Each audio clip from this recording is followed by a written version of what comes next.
1900, mais c'était futuriste, c'était même cosmonautesque, parce que pour revoir des tablettes inclus comme ça de part et d'autre, il faudra attendre le plastique moulé des années 1970. Ce lit avait donc 70 ans d'avance quand il a été fait. Vous imaginez combien c'était moderne pour les gens des années 1900. Et c'est toute la chambre, le lit, les deux chaises, l'armoire, le fauteuil. Regardez l'armoire, les tiroirs n'ont aucune poignée.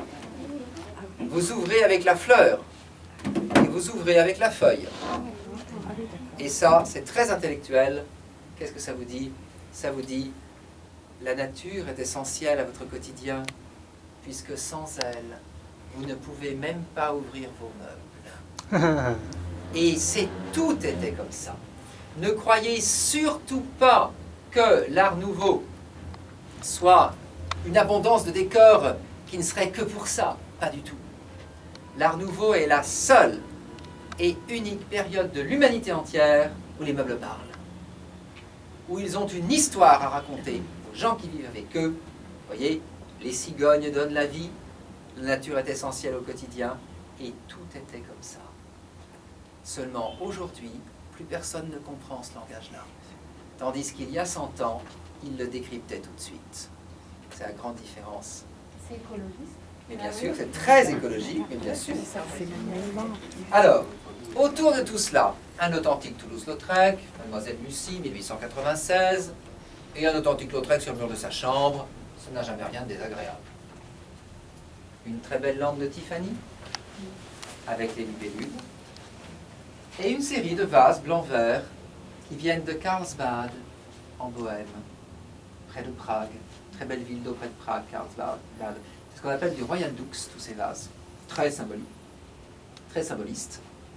Et au mur, photos, caricatures, représentant la belle Otero, celle aux 100 millions que j'évoquais tout à l'heure. Alors je vous le rappelle, son premier axiome, donc la fortune vient en dormant, mais surtout pas seule, ce à quoi elle ajoutait aussitôt un second axiome. Elle disait, à ce niveau de fortune, aucun homme n'est jamais laid. Il faut savoir ce qu'on veut dans la vie. Il faut faire les choix. Alors je vous rappelle que c'était une joueuse compulsive. Elle a, dans un deuxième temps, tout reperdu sur les tables de jeu des casinos de la Côte d'Azur. Elle est morte à 98 ans, en 1965, à Nice, où elle vivait d'une pension que lui servait le casino de Monte-Carlo, le casino de Nice, qu'on appelait le viatique, parce qu'elle s'était entièrement ruinée sur l'hortage d'hiver. Tellement riche en casino qu'il payait la pension. Ouais, tout à fait. Les viatiques Oui, on a ont vu à la existé télévision. jusque dans les années 70, en fait. Et après, ça a été supprimé. Pour une raison simple, vous savez.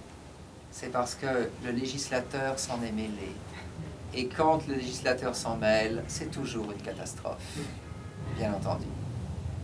Car il y a eu une loi dans les années 70 interdisant aux croupiers dans les salles de jeu de prêter sur signature.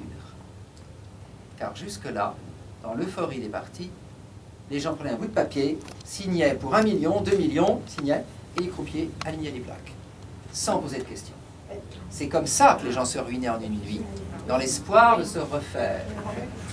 Ça a été interdit.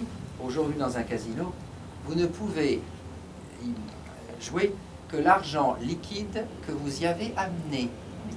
Et votre carte bleue, même si c'est une blague, elle ne vous donnera jamais que 5 ou 6 000 euros, voire 8 000 en une seule fois. Ça n'est pas avec ça qu'on se ruine. Donc voilà pourquoi vous ne pouvez plus vous ruiner à la roulette. Voilà pourquoi les casinos ont cessé de payer les viatiques. Il faut faire des choix dans la vie. On ne peut pas tout avoir, bien sûr.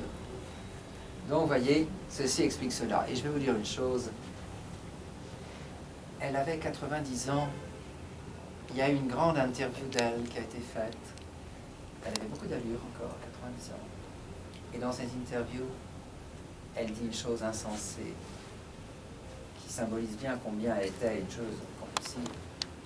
Elle dit, à mon âge, je ne connais plus que 2 plaisirs dans la vie, gagner au casino et perdre au casino. C'est ça les vrais joueurs, les compulsifs. Ce qu'elle voulait, Gallipe s'en moquait totalement. Elle voulait jouer. Et maintenant, j'aimerais que nous évoquions un instant, dans les pièces suivantes, sa grande rivale, Liane de Bougie. Alors, venez. C'est quelle voix ça? C'est une